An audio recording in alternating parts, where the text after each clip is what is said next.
Breakfast in Matagorda, and I'm a board member for the Convention and Visitors Bureau.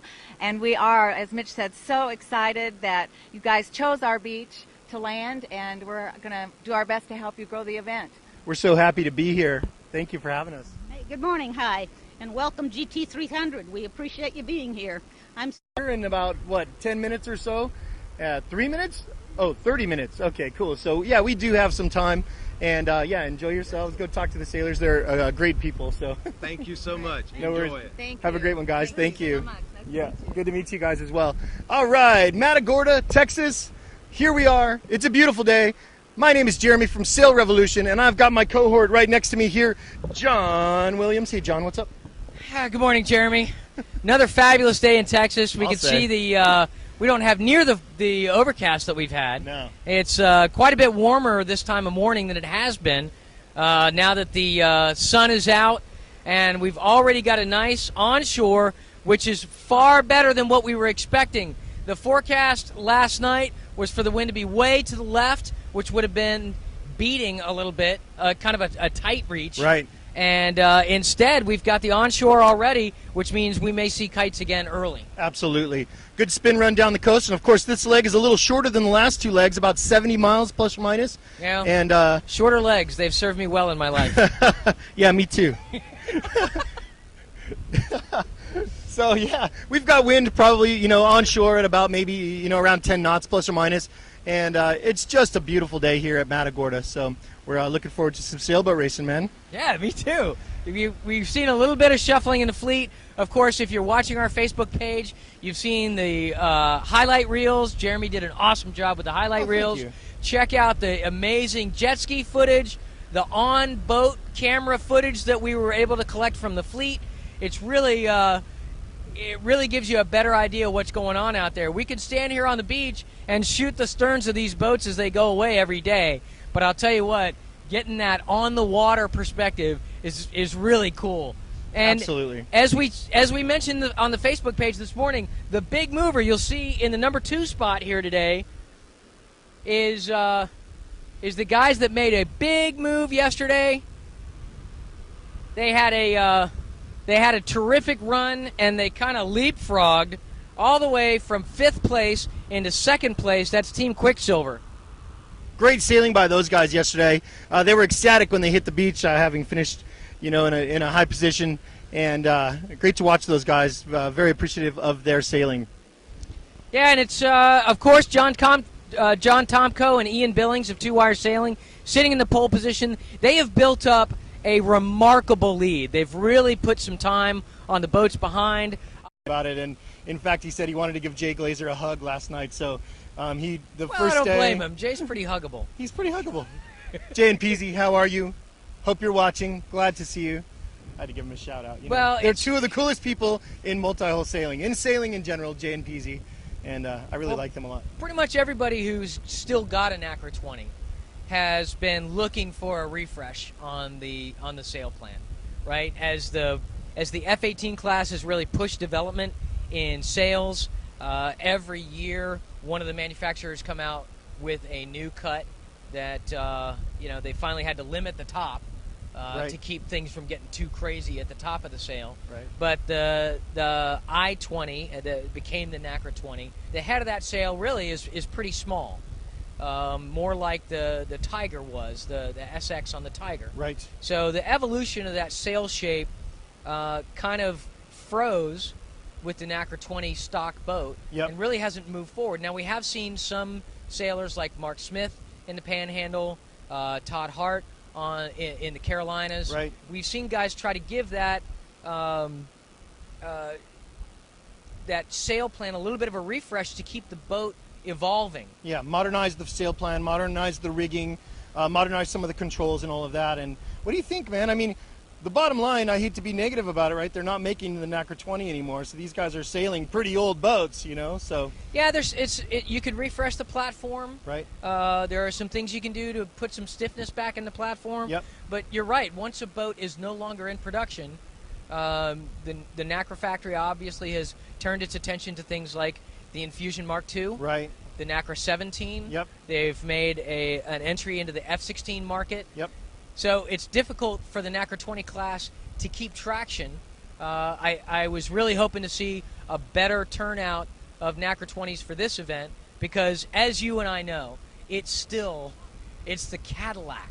It is the Cadillac ride in the open ocean. It is, definitely. It's a distance racing machine is what it is. It's fantastic. And if you could get a wing mast on there and you could have a refreshed sail plan, I still think you'd see, just like we did in the East Coast days, you'd see a lot of NACRA 20s on the line. Lee is trying to carry that torch forward. Yep. He can't do it without some more NACRA 20 guys showing up and showing what the boat can still do with a little bit. You're no longer limited by, don't feel hobbled by the class rules anymore. These guys are racing Portsmouth, and certainly nobody's going to throw a flag on Lee for throwing on a new main. Not at all. And in fact, he's talking about doing some more modifications to his boat, adding different beams to widen the beam a little bit and things like that. So it'll be interesting to see how it develops, but like we were talking about, I mean, it's not in production anymore, so it's trippy. It trips well, me I'm out, hoping man. that's a great 20-foot boat, and I hope that it sticks around. We're certainly going to need a good candidate 20-foot boat if we're going to propose a 20-foot boat for the Olympics for a men's event. Yep. And certainly that has been the intent for the last 8 years since we've been trying to plan our entry back into the Olympics with a mixed team. The truth of the matter is that the Tornado class was not well regarded. The class association and the way the class was managed was not well regarded within ISAF. That's an obstacle that we're going to have to overcome. Sure. Because unfortunately, even as we saw a way to get our foot back into the Olympics, get an event back into the Olympics, we saw that behind the scenes, the word was anything but the Tornado. Right. And that's completely unfair. Yep. We've got to overcome that somehow. Sure. I think Roland Gabler is still a fantastic emissary for the class. Absolutely. And I think that the things that they've done to make it one design, take it back from the precipice that it had reached or gone over, both with the Code Zero kite that showed up on the start line. I think that we definitely have a way forward for the Tornado if we can do the behind-the-scenes positioning to sweep away the prejudice against the Tornado Class Association. Right. Interesting stuff, man. Good discussion. Yeah, well, everybody's talking about it out there, and certainly we want to see multi-hulls continue to grow within the Olympic rings, and I'm very much looking forward to Rio. I think Rio is going to be really something exciting to see. I'm a staunch advocate of the mixed teams too. I mean, that is such a good move. I know a lot of people had a hard time with it, but having mixed teams, I mean, come on, that's it should be that way, and I'm glad it is. So it'll be interesting to watch in 2016. It definitely was a difficult pill to get people to swallow. Yeah. But I'm telling you, it's awfully exciting to watch as each one of the international teams and the programs continue to grow. It's really cool to see, the podium. Yeah. I mean, to see a man and a woman on the podium together as a team, that's pretty neat. And, I totally agree. And certainly classes like the Hobie 16 class, both the international and the North American class, have known that all along. All along. I mean, there's our preliminary warning signal. We're about a minute from a sequence. My watch is queued up here. We're ready to go.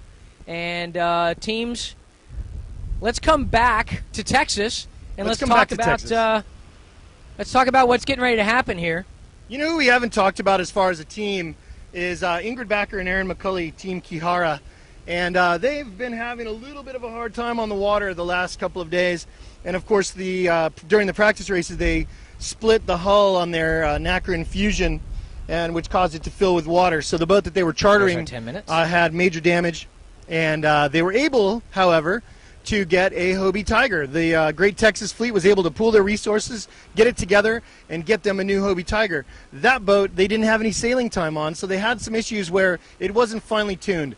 And they finally got the rudders tuned in. They said the rudders yesterday were way better than the rudders on the first leg. So, I don't know who was working on those rudders. I walked by. It almost looked like a maybe a dealer was working on those rudders for a while. I don't know who that was. Well, you know, I saw 2-wire sailing over there doing some wrenching on them. I saw a bunch of other people out there wrenching on them as well. 2-wire doesn't know I much saw about. Surf City working on them. That's yeah, what I saw. I did. I grabbed some tools and I worked on them. We're definitely pulling So- for Ingrid and Aaron. Aaron said he still got some rigging issues that he wished he could work out. Well, hey, we've got Team Gumbo walking up here. Team Gumbo. I'll tell you what, dinner last night was fantastic. Thanks so much for sailing all day and then making us something to eat. Well, we knew we had to get here quick because you guys would be hungry. Yeah. So we didn't want to waste any time out there in the water. We got to get in here and get that gumbo going. Mike Berline with the Gumbo, man. It was absolutely outstanding. Thank you so much. That was great. Well, we had some left over, so we're going to need more boats out here next year. We can't. Yeah, but feed you're this gonna stuff make to the you're gonna make gulls. fresh gumbo though, right? We're not gonna serve the same gumbo. Oh, you got to have a I little. know it. Gotta I have know a it. little starter. I know it ages well. Well, hey, you guys really moved up well yesterday. What are you thinking about for today? Well, it was a light air day, and old guys like us love light air days. This is the kind of day for you. You're my age. You need to get out there. A lot next year. I don't think you'll be disappointed. If you're not here right now, ooh. I think you are disappointed. For all you guys that are jockeying desks today, we feel for you. Getting ready for the Father's Day weekend. A lot of our friends have kids. Bev, if you can pan around, we've got Jet Ski Steve in the water.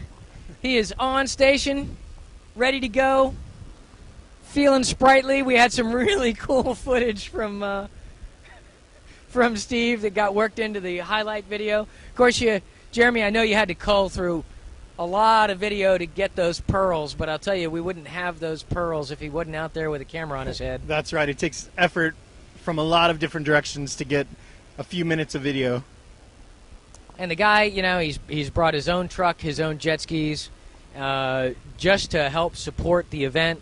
And I know a lot of you out there know Steve Cooley. He's been a Hobie 18 sailor for years, a real catalyst within the class from Colorado. Great guy. And we'll be talking more to Jet Ski Steve here in a little bit. That's right. He was from Colorado. Now he's a Texan. He moved here. I had no idea. We got 5 minutes. I had no idea he moved here. He moved. I had no idea until yesterday. So he moved here. Now he's a Texan. Look at that. Quicksilver's Great guy. ready to go. They've already moved down. They're not messing around. They're on fire. They were really fired up from their good finish yesterday. So charged up. I Yeah. mean, to see somebody come in off the water 7 hours in the trapeze from, you know, a tight spin reach to up a little bit of upwind and then really hard jib reaching, to see these guys hit the sand, come off the water so charged up and just ready for, you know, all right, I'm going to make dinner, and now I can't wait for tomorrow. I just can't wait for tomorrow. Yeah, absolutely. Of course, there's not many late night parties going on after these sailors spend 7 hours in a trap harness. It's people go to bed a little bit early. Well, we had a few guys last night. We had the good fortune of claiming the room that had the picnic bench in front of it, and we did have some good conversations and storytelling going on till about 11 o'clock last night. I know you were head down over the computer trying to put everything together for people to watch this morning. I was, yeah, here in Matagorda. You know, it's pretty remote, so the fact that we can even broadcast at all from here is miraculous. And our hotel was the same. The fact that I was able to even upload a video is miraculous. Yeah, we're trying to squeeze quite a bit of info through a itty-bitty pipe. So Yeah, that's right. if somebody can get down here and put in a 4-incher instead of a 1-inch PVC, that would be pretty a lot cool. better for us. Yeah. Satellite uplink would work. If anyone owns a piece of a satellite. All right, we're getting close here. We can see Chums has moved down at the other end of the line. Of course, standing here on the north end, we've got our PRO in the straw hat. That's Billy Rich now. A lot of cat sailors know him as a great PRO and a great competitor. People forget what a great sailor he is. He was hot in the Viper 640 class for a little while. He's let that boat go. But he is a fine catamaran sailor himself, and now spends a good bit of his time volunteering to do race officer work. And there must have been a correction in the standings, because Chums is in the last spot.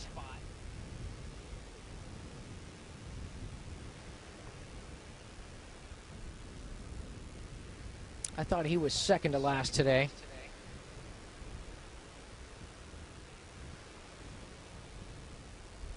And we're coming up on 10 seconds now. The fleet's poised. Tiff is ready. She said her husband is a great cheerleader. And there they go. She's shoving. The whole fleet, the big gap between him and Sailboat Shop. They're way high. Tiff's not giving up. She's still pushing. Jib's in a little tight here. John's struggling to get on the boat. Ian's on the bow paddling. Tiff's not giving up. She's still got hands on the boat. Quicksilver with a really good push out. Wow, Quicksilver, great. They're already out to the second line of breakers, and they've rolled Sailboat Shop. Big wave for them to deal with now, and he's turned around dealing. If he can get that main and he can maintain that height. Two-wire sailing dealing with a wave here, and that should be the last one for two-wire. Tomko and Ian getting into sailing position now. They're in a nice puff. That right phase really worked out well for this start. Everybody was able to start out nicely on a starboard tack with just kind of a tight jib and ready to go. Quicksilver is still working on some nice height up there. They're looking settled. Sailboat Shop going boards down now. They've got half boards as they get out past the last sandbar. Chums, look at Chums charging on the outside. Boy, I'll tell you, that Glazer main is pulling nice. Little bit of twist in the top. Jib's just a little soft. David's a little low there to get some additional sorting out done. And immediately Quicksilver out with a kite. And it looks like Yo Baby's got their tack line out. They're going for a hoist. Tomko's got his kite up. Easy spin reach right off of the beach here. Didn't take long at all. Now, if you'll pan back to the right, we've got some trouble on Kihara. Kihara had some issues getting out past that second sandbar. Looks like they got stuck for a minute. Boat's starting to work again now. Aaron's setting the kite. They're going to have to continue to work for some height to make that work. Aaron's having some trouble. A couple of minutes into the race now, 3 minutes into the race now, and our fleet is well away. No issues in the surf, no breakage that we could see. It looks like everybody's got a nice start down to Surfside. A little bit shorter leg today, 70 miles instead of the 90 miles. We're looking for a pretty good quick run. I don't think that we're going to see a huge change in wind direction until after about 4 o'clock. So we should be good with wind direction and velocity all the way down to Surfside. We will join you there live again. Watch for our Facebook updates, our Twitter updates. Please, your comments are welcome. Mr. Galway, if you can continue to give us updates on the spots, those are fantastic. Thanks very much for those. And here comes George Trevino. Great push, George. Nice job. And all the ground crews pulling all their stuff together. Race administration's getting ready to get out of here. The surf fishers are moving back in to claim the real estate that we had to give. They gave up for us for the start. We appreciate that, locals. And we will join you again 70 miles from now down at Surfside. We'll let you know on the Facebook page and on Twitter when we're about to start broadcasting again. Thanks very much, and we'll see you later on this afternoon. Thanks.